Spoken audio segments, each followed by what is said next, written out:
can we please put our hands together yet again? And remember, AI is listening for Mr. Nitin Mittal. And just so that we can ensure that everyone knows that you are also not AI, I will leave you to the stage for the next few minutes, and then I'll join you in a bit. A huge round of applause, please, for our next speaker.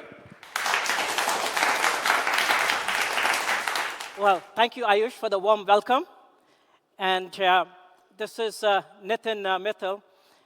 We just saw a beautiful symphony of art and science. And I'm certainly not going to claim myself to be a ballet dancer by any means, but I'll try to draw out my own symphony as it relates to the world that we live in and the age of AI. What is happening, how to think of it, what is critical, and yes, let's absolutely talk about jobs, impact, implications. So, what are we seeing in the world of AI? Let me kind of crystallize this into three simple things. First, agentic. Second, sovereign. And third, physical AI. And we actually kind of saw some part of physical AI with Dr. Moore. What is agentic? Agentic simply is sophisticated AI programs and models that have agency. What does it mean to have agency?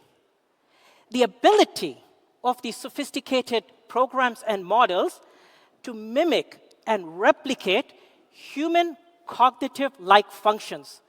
Ability to think, ability to reason, ability to judge, and ability to act.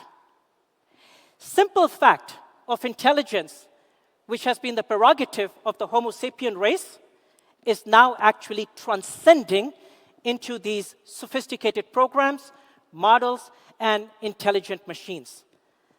That's what it means to have agency, and consequently, the advent of agentic AI that is absolutely propelling us into the world of more and more autonomous execution. Sovereign AI. Why is that critical? In my role as the global AI leader for Deloitte, I get the privilege of spending a lot of time with different government officials in various countries, enterprises, CEOs, board members. And a topic that has become absolutely pertinent in today's fragmented geopolitics is the topic of sovereignty. But it's absolutely not necessarily just about data. It's about sovereignty in chips, infrastructure, hardware, models, and applications. Essentially, the entire stack, all the way from chips to data centers, to models, to software, to applications of it. Why is that critical? Many countries, and enterprises for that means, are actually looking to having their own setup in their own jurisdiction and being more and more self-reliant. And it's not just reliance on the infrastructure. Frankly, it's also reliance on sovereign models. Most of the models today are from the Western world, and yes, with a lot of progress in China. But if you think of a country like India, multilingual, diverse, multitude of languages, if India does not have its own sovereign models, we lose the ability to preserve culture, we lose the ability to preserve language, and we lose the ability to serve the citizens and consumers in the language that they're aware of and resonates with them. That's why sovereignty is important, not just about data, but also about the models. And physical AI. This is absolutely expected to be a trend that plays out over the next decade. It is a trend that is showing up in factory floors, warehouses, logistical centers, transportation. It's not just about humanoid robots, those robots that are bipedal in nature. We have just created them because they are an image of ourselves. This is actually about robots that fly, robots that are undersea, robots that drive, robots that are quadruped and are mobile. It is all forms of essentially autonomous mobile devices that are showing up in our physical environment. Those three are the trends that define the age of AI today. But there are implications. And yes, let's talk about one of those implications. Implications on jobs. Agentic AI, in particular, and in the near future, physical AI will have implications on jobs. And frankly, it could be two sides of the coin. Are there some jobs that are going to be impacted? Sure. Software engineering, customer support, coding, call center, some of those jobs are going to be impacted. If intelligence is transcending the Homo sapien race and intelligent machines are developing agency, it is inevitable that certain jobs are going to get impacted. But I have not yet come across a single job that has been lost to AI. Almost all jobs are impacted by another human being who's figured out how to be proficient with AI and applies it. Coding is a perfect example. The jobs that get impacted are the ones by another human being who uses something called vibe coding and has learned it and is proficient in it and uses it. That's what we end up seeing. But it doesn't necessarily kind of stop there. Here is what I would actually kind of provoke this group and challenge all of us. Is it the last job as we know it, or is it the birth of a new AI economy with jobs that we may not have imagined, jobs that we can imagine, jobs that can be reshaped, and jobs that require reskilling? Let's talk about what it means to be in the new AI economy. Let's take one aspect of it. For all agentic AI is capable of, and the fact that it is starting to create an abundant digital workforce that can provide more and more and more leverage to the human workforce, it requires an awful lot of computing. Where does that come from? AI data centers. Countries around the world are racing, building gigawatt data centers. There's almost 1.7 trillion in committed capex by national governments, enterprises, private equity funds, venture capital, as well as all other forms of money that is actually kind of entering this space. What happens when you set up AI data centers? Construction jobs. Jobs as it relates to managing the AI data center. Jobs as it relates to standing up that AI data center. It gives impetus to the local manufacturing ecosystem. Why?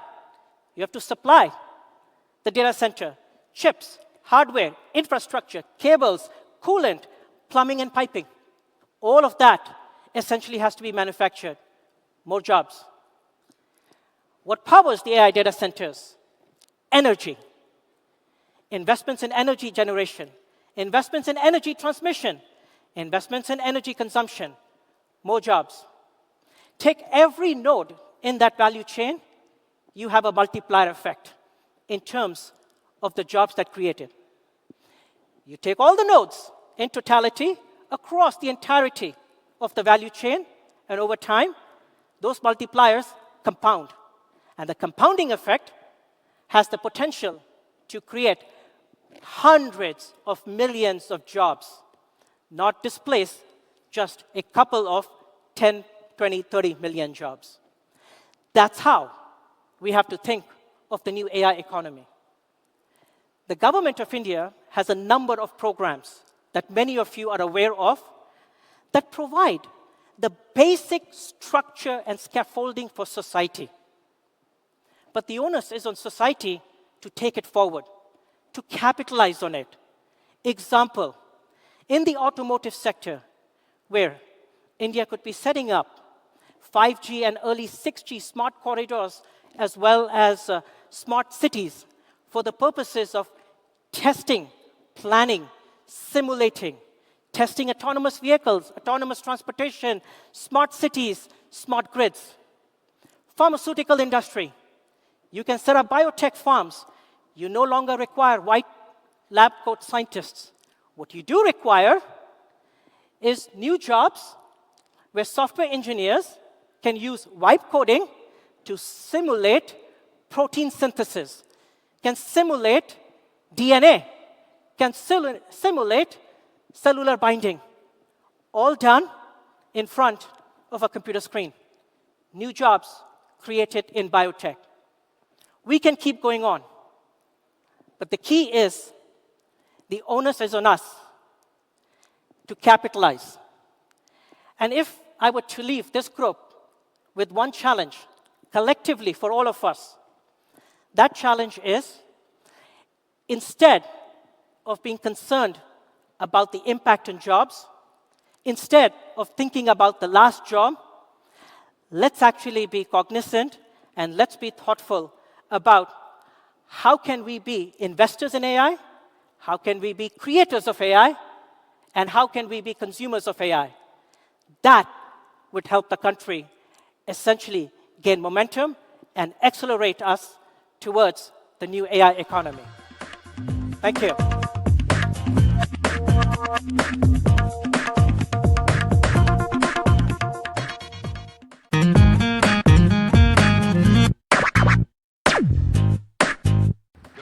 Like I said, AI was listening. Ayush was listening as well. Nitin, should I go louder with the clapping, or are you guys going to do it for me? Thank you.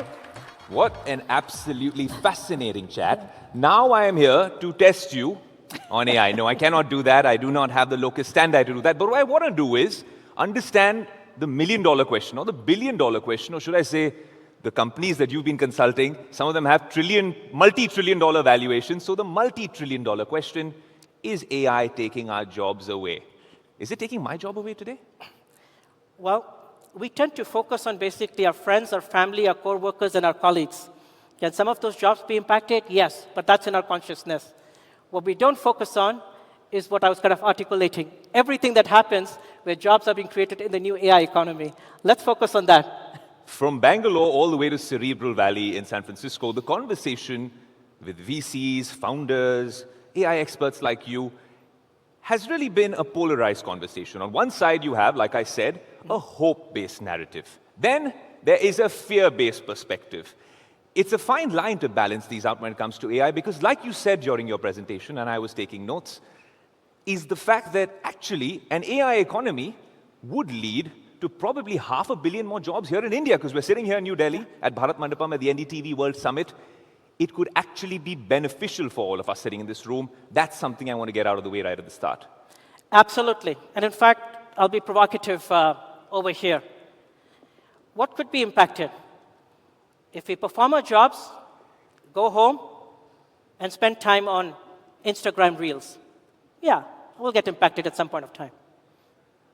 Rather, if we perform our jobs, go home, have the curiosity, and learn wipe coding, or learn how to essentially use agents, or, for that matter, build agents and become creators in the new economy, we are not going to get impacted. Since this masterclass is also becoming a little bit of a myth buster, the conversation in the tech world has always been about AGI. Sam Altman says something, Elon Musk says something else, and then Jensen comes to India, and then he's also talking about artificial superintelligence. AGI was the first level. Now we're talking about ASI, when some of these machines that you saw on the stage actually become more competent at some of these intelligence things that he was talking about than humans themselves. Now, this is not a fear anymore. The reason I want to ask you this, Nitin, is AGI, ASI, if the right sort of controls, privacy, security, right, some of the biases are not eliminated, is it a worrisome future for all of us? Because things are moving at a lightning pace. Well, even the steam engine was worrisome 250 years back. Yet, the steam engine which was criticized in those times. And the criticism was, and I'll kind of use the analogy of those times. If a man, and the concept in those times was kind of a man, so I will apologize to the women in the room, but the criticism was that if a man can't essentially earn his wages or whatever they earned through a hard day's labor and through sweat and tears, what value is of that man? That was the criticism of a steam engine, because it was seen as taking away the value of a person, the job that they performed, the labor that they undertook. But it was mechanical, it was human labor. AI is no different, except that it is cognitive, it's not mechanical. We have a fear anytime there is something new, anytime we have to change, anytime we have to adapt, anytime when the future could be uncertain.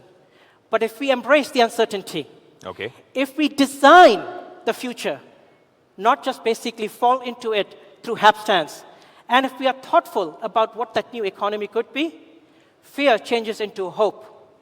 And the constraints that we imagine become opportunities. And impact on jobs creates new sectors, new avenues, and new basically kind of vistas for all of us to undertake in the economic miracle that is yet to come.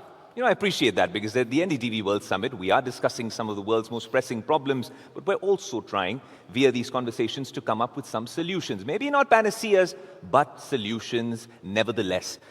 Coming back to that, now let's come to one solution out there, Nitin, because what I understand is that I should not be as worried about AI taking my job, but I should be worried about someone who understands AI or who embraces AI who might take my job away. Yes. That is an important topic. More than basically worrying about AI, it's actually worrying about our fellow co-workers, those who may be adapting, those who may be accelerating their learning, and those who are displaying the curiosity to actually continuously improve. That is where we are going to essentially see people who don't adapt, people who are sitting back, people who may not necessarily kind of demonstrate the necessary curiosity or take the leap forward in reskilling. They could likely get displaced. No different, by the way, than any other technological revolution that took place. Yeah. With the advent of the PC, who got impacted? Typists. If they had not adapted and learned the word processor, they would have been out of jobs. You spoke of a technology revolution. The AI revolution is what we've been talking about on all our shows here across the NDTV network. And what I want to understand from you there, Nitin, is that if we zoom into India, right over here, one concern was, and I've discussed this before when Jensen was here on his India trip as well, that India sort of, in the previous tech revolutions, took a sort of a back office-like approach. Yeah. How do we ensure in India that we do not become the back office of the AI revolution? We augment it, we participate, we engage, and we are enriched in the process. So I'll maybe respond to that from the vantage point of actually spending a lot of time in different regions, countries, continents, and with and probably more Fortune 500 companies than I can remember, to be honest. Here's what I would say. India has natural advantages. It has natural advantages as it relates to scale of talent. It has natural advantages as it relates to thirst, entrepreneurship, dynamism that leads to innovation. It also has natural advantages in application of technology, including AI, because of the services industry that we actually have. But the question is, how do you take advantage of those natural advantages and go to the next level? Next level may actually require large-scale reskilling, investment in R&D. Just applying frontier models, as an example, may not be sufficient. Building sovereign frontier models may also be required. And it is very likely also going to challenge us to be creators and producers of AI products, not just applying products of others. tell me, when we talk about sovereign AI, there have been attempts over here in India to come up with certain solutions. Do you think that we need a far more nuanced, robust approach? Maybe more involvement from the public sector? Where are we lacking? Is it a lack of leadership? Is it a lack of intent? Is it a lack of scale or talent? I'm not necessarily sure that it's just about the public sector. At the end of the day, it may be the collaboration between public and private sector. And I think we have to sort of be cognizant of that. No one party, doesn't matter kind of how much money the government may even put in, is going to be able to solve this by itself. It has to be done in partnership. There are many advantages that the government kind of brings. Yes, it can essentially kind of access semiconductor chips. It can set up, like what India is doing, semiconductor fabrication units. It can focus on R&D. It can democratize compute. It can invite entrepreneurs to actually partake in that compute and become creators and producers of AI. But then, private sector also has to kind of step up in terms of the facilities that are created, in terms of extending the government's job skilling program, and making it available to not only their workers, but society and community at large. It also kind of requires essentially thoughtfulness in terms of what products are being designed, what products are being developed, how are you scaling those products, and where is the money kind of going? Should the money kind of be going for last mile delivery of food? Or should VCs actually be investing in physical AI, autonomous systems, next-gen transportation, or even essentially kind of how enterprises could be revolutionized through the abundance of a digital workforce and agentic products that could actually come out of India? Nitin, what an absolute masterclass in the world of AI. The audience is smiling, they're awake, they don't need caffeine. AI has done the trick. Ladies and gentlemen, Nitin Mittal. Thank you. Thank you.